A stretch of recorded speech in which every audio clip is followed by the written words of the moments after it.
The morning light slipped through the barn's broken slats, dust swirling like ghostly feathers in the chill air. James Callan pushed open the heavy door, its hinges groaning the same tired song they had for years. He'd meant only to check the mare that had foaled in the night, but his lantern caught on something that didn't belong, a shape curled in the hay, small and still, half hidden beneath a frayed quilt. For a long moment he thought it might be an animal that had crawled in for warmth, but then it moved.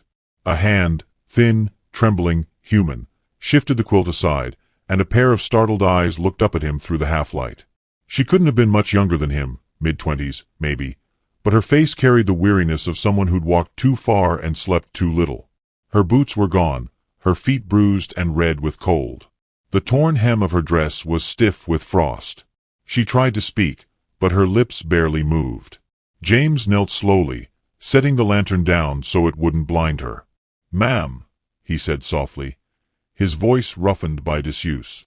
"You're safe. Just don't be afraid." Her fingers clutched at a damp envelope beside her, the paper warped by travel and tears. He could just make out the words mail order bride, destination, Silver Creek Ranch. The sight of it pulled something taut in him. Silver Creek lay 30 miles south. Whoever she'd been promised to hadn't come to fetch her, or worse, had sent her back. He reached for the water pail. "Here," he said, holding it out. "Take a sip slow. You look like you've been run over by the wind itself." She hesitated, but the thirst won. When she lowered the cup, he noticed her wrists, faint purple bruises, like someone had gripped too hard. "They said I was unsuited," she whispered finally, voice cracking like old parchment. "Too old to start a family. Too tired looking for the price they paid." James looked away, jaw tightening. The wind slipped through the cracks in the barn, whistling a tune that might have been sorrow itself. "You walked all the way from the depot?" "I rode, until the driver left me when I couldn't pay." Her breath came in thin clouds. "Then I walked." He didn't ask more.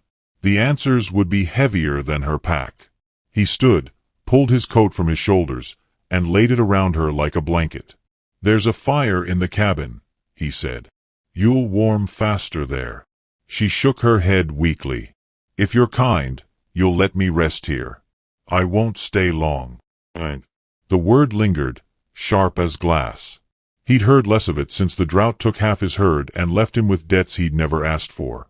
But something about her, the way she folded herself small, as if apologizing for taking up space, made the silence in his chest shift. He crouched again, met her eyes. "Ain't no shame in needing rest. You can stay till morning." She stared at him a long moment, as if trying to decide whether to believe in such mercy. When she finally nodded, it was the smallest motion, barely there, but he felt it like a sunrise behind the clouds. He left her the lantern and stepped back into the wind. The ranch spread out before him, bleak and beautiful in its emptiness. The fields lay bare, the fences leaning, the soil hard as bone. He thought of the woman inside, no name yet, only her weariness, and how the world seemed to turn cruelest toward those already bent. He whispered to the sky, half prayer, half curse. "Lord, if this is trouble, let it be the kind worth keepin'." When he returned hours later, after tending the animals and mending a split rail, the barn was quiet except for the soft rustle of hay. He lifted the lantern again. She was sitting up now, wrapped in his coat, sipping the last of the water, watching the light climb the walls.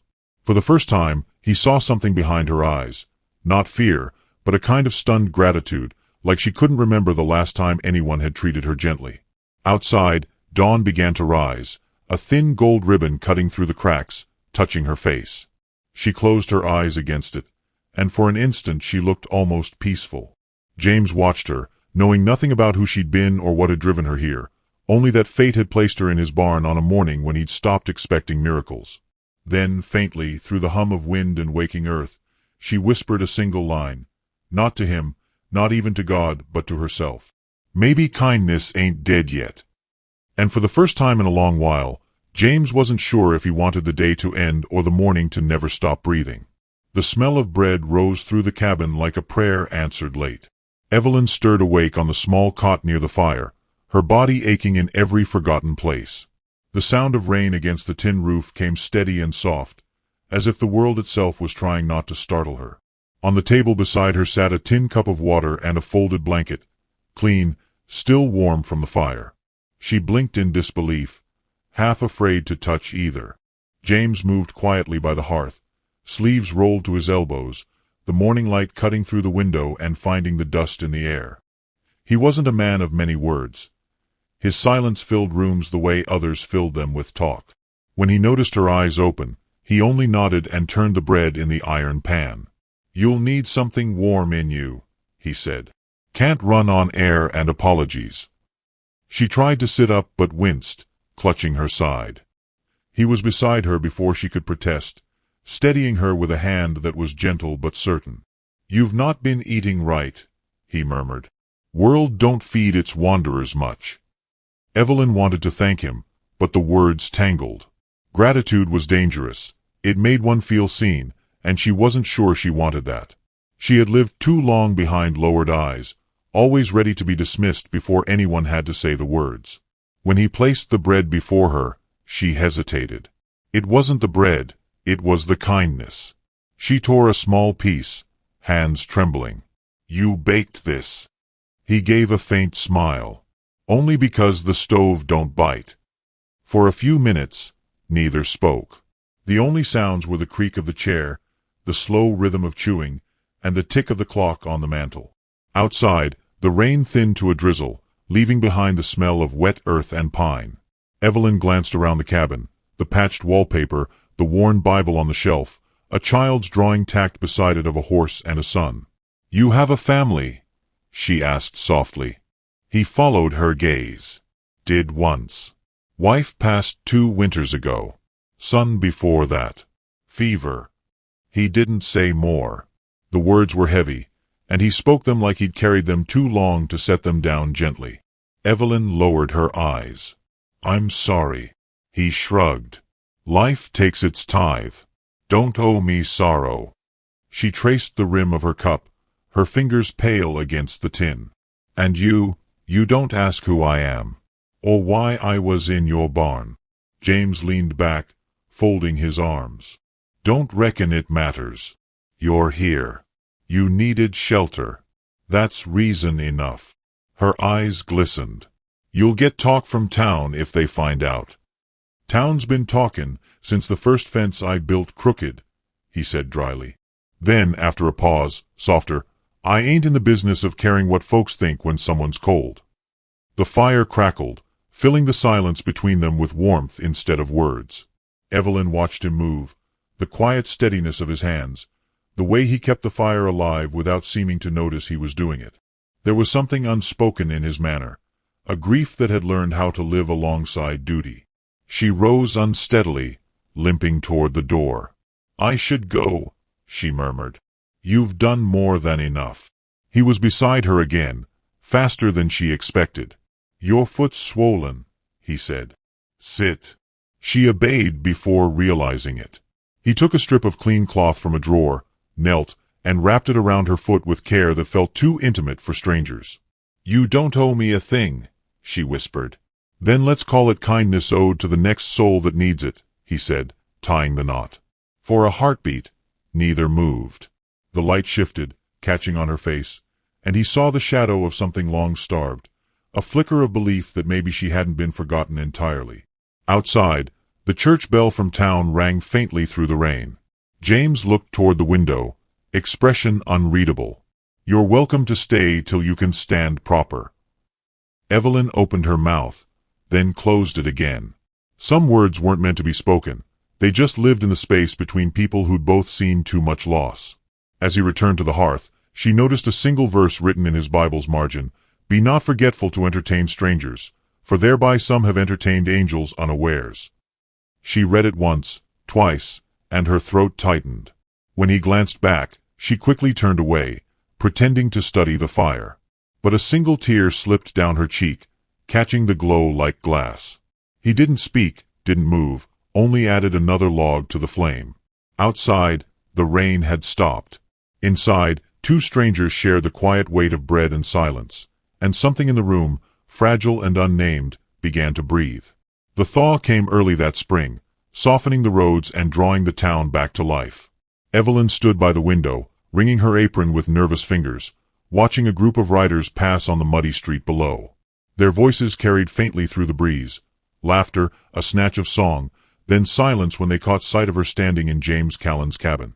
In a place as small as Silver Creek, glances were worth 1,000 words, and every word was a knife sharpened by gossip. James stepped in from the porch, dusting his hands on his trousers. "You'll draw stares standin' there like a ghost in a window," he said softly, though not unkindly. "I think they'd stare even if I didn't," she murmured. He didn't argue. He knew the town's appetite for judgment, how it fed on rumor the way wolves fed on bone. The preacher's wife had already visited, offering condolences wrapped in scripture. "A man alone should take care where he lays his charity," she'd said, eyes moving over Evelyn like she were a stain on the floorboards. But Evelyn had begun to find a rhythm here. Each morning she baked bread before dawn, swept the porch, learned to saddle the mare whose name she couldn't bring herself to ask. James worked the fields, silent but steady, and when he came in at dusk, she'd have stew waiting. Their words were few, but the quiet between them had softened into something almost gentle. Still, the whispers grew. At the general store, men tipped their hats without meeting her eyes. Women turned away, their hands clutching fabric as though shame could be caught like a sickness.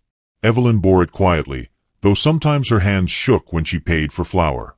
One afternoon, as James loaded a crate of feed, a young man named Harris called out across the hitching post, loud enough for half the street to hear. "Hey, Callan! You buy your wives now same as you buy your cattle." The laughter that followed was quick and cruel. James's jaw tightened, but he didn't look up. "Don't recall a skin your opinion, Harris." Harris smirked. "She's the one the Millers sent back, ain't she? Must have been desperate, talking another man's reject." Evelyn froze where she stood by the wagon, the sack of flour slipping from her hands and splitting open against the dirt.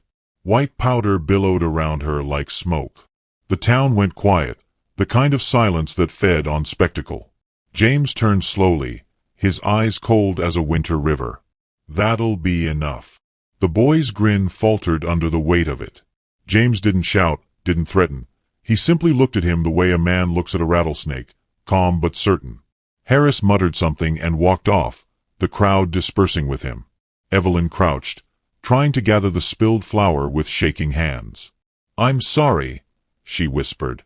"I didn't mean to." James knelt beside her, helping. "Don't you ever apologize for what small minds say." Her eyes brimmed. "I thought if I just kept moving, someone might need me." He paused, brushing the powder from his hands. "Then you found the right place." That night, the cabin felt different. Not colder, just quieter, the kind of quiet that settles after a truth too heavy to speak. James sat by the fire sharpening a blade, though he hadn't used it all week. Evelyn sewed near the window, candlelight trembling against her face. After a long silence, he spoke. "Town won't change. They see what they want to see. But I don't answer to them." She looked up. "Then who do you answer to?" He smiled faintly. "To the land. To God, when he's listenin'. And maybe," he added, glancing at her, "to the woman who keeps feedin' me bread I didn't earn." Her laugh came soft and unexpected, like something half-remembered. For the first time, the cabin felt like more than shelter. Days passed, and though the stares continued, Evelyn stopped shrinking beneath them. When she walked through town now, her posture carried a quiet defiance. Her chin lifted as though daring the world to look longer. Then, one gray morning, a boy rode up from the post road. He didn't dismount, just tossed a crumpled envelope into the yard and rode off without a word. James picked it up and handed it to her.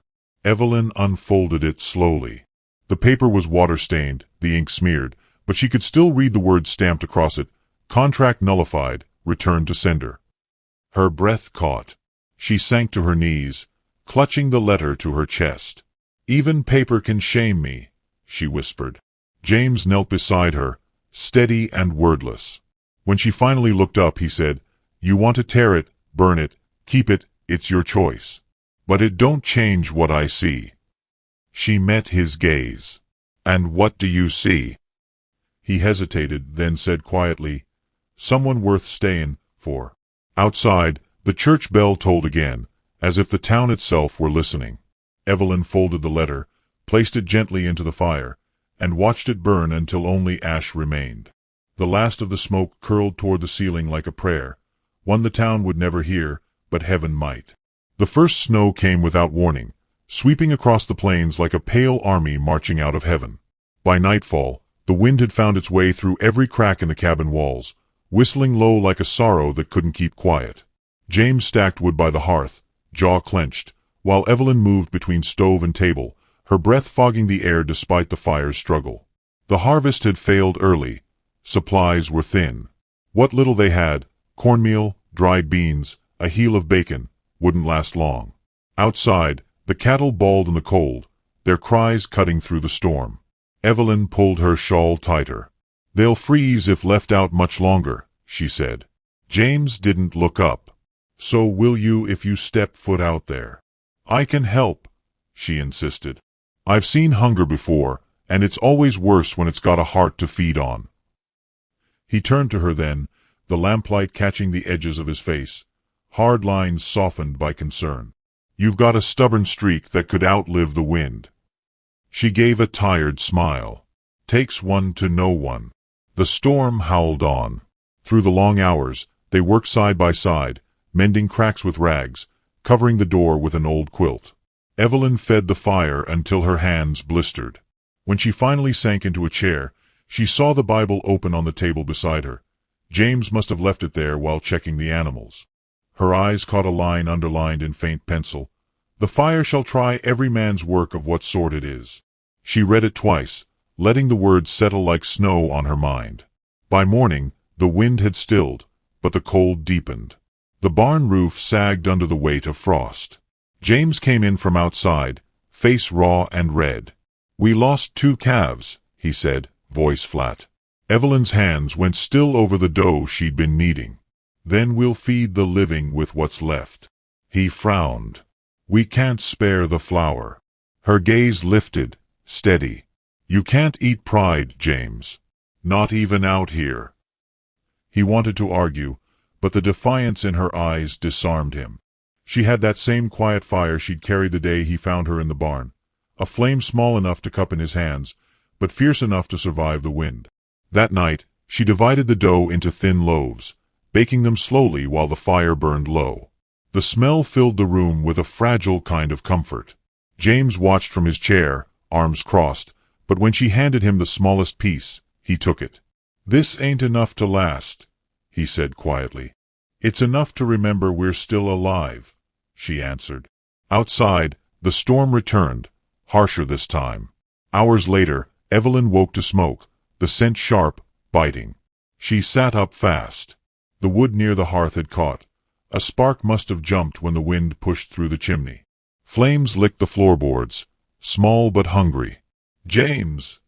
she shouted. He was already up, throwing water, beating at the edges with his coat. She joined him, coughing, tears stinging her eyes from the smoke.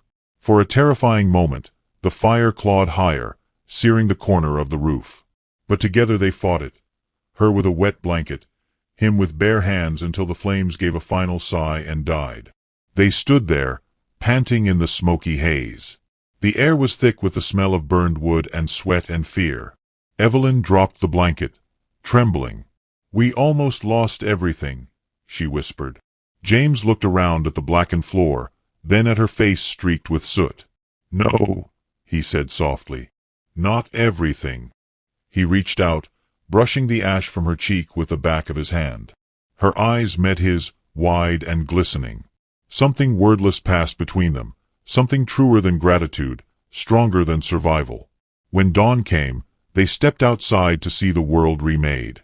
Snow glittered over the fields, unbroken and clean. The smoke from the chimney rose straight into a sky washed pale blue. Evelyn leaned on the porch rail, breath visible in the cold. "It's strange," she said, voice quiet. "Fire takes and gives in the same breath. It burns what's old but leaves you light enough to start again." James watched her, hands buried in his pockets. Maybe that's what it's for, to remind us we ain't done yet. Inside, the last loaf of bread sat cooling on the table, its crust cracked but golden. Evelyn turned back toward it, smiling faintly. Then we'll start again with that. James followed her inside, the door closing softly behind them. The fire, rebuilt from the ashes, glowed steady and warm. Outside, unseen beyond the frost on the window, a figure on horseback paused by the fence line, a messenger's satchel slung over his shoulder, his breath misting in the cold. He studied the smoke curling from the chimney, then turned his horse toward town. Something was coming for them. The church bell tolled over Silver Creek, solemn and slow, its echoes threading through the crisp spring air. Evelyn walked beside James up the narrow dirt path, a wicker basket balanced on her arm. Inside were 3 loaves of bread, their crusts golden and cracked, the first she'd baked since the fire. Her shawl fluttered in the breeze, the color of faded rose petals. James walked in his Sunday coat, hat low, eyes steady on the road ahead. Neither spoke, but their silence was no longer awkward. It was full, like a song whose melody both already knew. The townsfolk watched as they entered the churchyard. The same people who had whispered in corners now offered polite nods, some even smiles too careful to be real. The preacher's wife glanced up from the doorway, her face softening by a measure. Evelyn felt the weight of every gaze but kept walking, her steps even, her chin lifted. James gave a small nod to the preacher and guided her to a seat near the back. The sermon that morning spoke of trials and mercy, of fires that purify rather than destroy. Evelyn listened with her hands clasped tight, her fingers brushing against the edge of the simple ribbon tied around her wrist, the one James had given her in place of a ring he couldn't yet afford. When the collection basket came by, she placed one of her loaves inside it. "For those hungrier than us," she murmured. The preacher paused mid-sentence to watch her, then smiled faintly before returning to his words. After the service, they lingered near the steps. A small child tugged at Evelyn's skirt, a boy no older than 6, barefoot, his face smudged with dust. "Ma'am," he said shyly, pointing to the basket, "is that for folks like me?" Evelyn crouched, her eyes softening. "For folks exactly like you," she said, breaking the loaf in half and pressing it into his hands. "No one goes hungry where kindness lives." The boy's mother, a thin woman with tired eyes, watched from a few paces off, tears welling silently. "Bless you," she whispered. James stood behind Evelyn, his hand resting lightly on her shoulder. He didn't speak, but his eyes said everything, a quiet pride, a reverence that words could only lessen. The walk home was long but unhurried. The sun dipped low, casting honey-colored light across the hills. Birds called from the fence line, and the smell of earth warming after rain drifted through the air. When they reached the cabin, Evelyn went straight to the stove, setting water to boil. James hung his hat, watching her move, graceful, sure, no longer the woman he'd found trembling in his barn months ago. "Preacher said fires test what's worth keeping," he said after a while. She looked over her shoulder, smiling faintly. "And what's left after is what matters." He nodded, stepping closer. "Evelyn," he began, then stopped, fumbling in his coat pocket. When his hand emerged, it held something small, a ring, thin and simple, the band shaped from an old horseshoe nail polished smooth. She blinked, stunned. "James." "I ain't much for fancy things," he said, voice quiet, rough with nerves.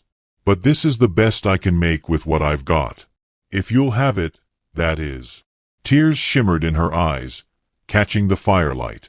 "You're sure?" He smiled softly. "I was sure the moment you fed a starving man with the last of your bread." Her hands trembled as he slid the ring onto her finger. It wasn't perfect, slightly bent, uneven, but it gleamed in the light like a promise forged through work, not words. Outside, the evening wind stirred the chime she'd hung by the window months ago. Its soft song filled the silence as if the world itself approved. Later, they sat together at the table. The bread between them, the fire warm, the air thick with unspoken gratitude. Evelyn traced the ring absently, whispering, "Funny how one morning can change everything." James looked at her, his expression tender. "No," he said. "It wasn't the morning. It was you." For a long while, They simply sat, the quiet alive around them. Then James reached into the cupboard, pulled down the old envelope, the one marked return to sender. He placed it on the table, its edges worn, its meaning long since buried. "Thought we'd let it burn for good," he said. She nodded. Together they fed it to the fire. The paper curled, blackened, then vanished into ember and light. Evelyn watched it go, her heart calm. He reached for her hand, rough palm against her softer one. "You ever think about what comes next?" he asked. She smiled through the glow of the fire. "No need to think about it. We're already in it." Outside, a soft rain began to fall, tapping against the roof in a rhythm that felt almost like a lullaby. The wind carried the scent of lilacs, the first of spring blooming along the fence line. The preacher's words from that morning echoed faintly in her memory. "Love suffers long and is kind. It bears all things, believes all things, hopes all things." Evelyn leaned her head against James's shoulder, closing her eyes. "Kindness wore a ring today," she whispered. He smiled, the firelight dancing in his eyes. "And it fits just right." The wind chimes sang once more, soft and sweet, and the cabin filled with that sound, the quiet proof that even in a hard land, love could still take root and bloom. Which city are you watching our video from? Please leave a comment. Please subscribe to the channel as well. Thank you.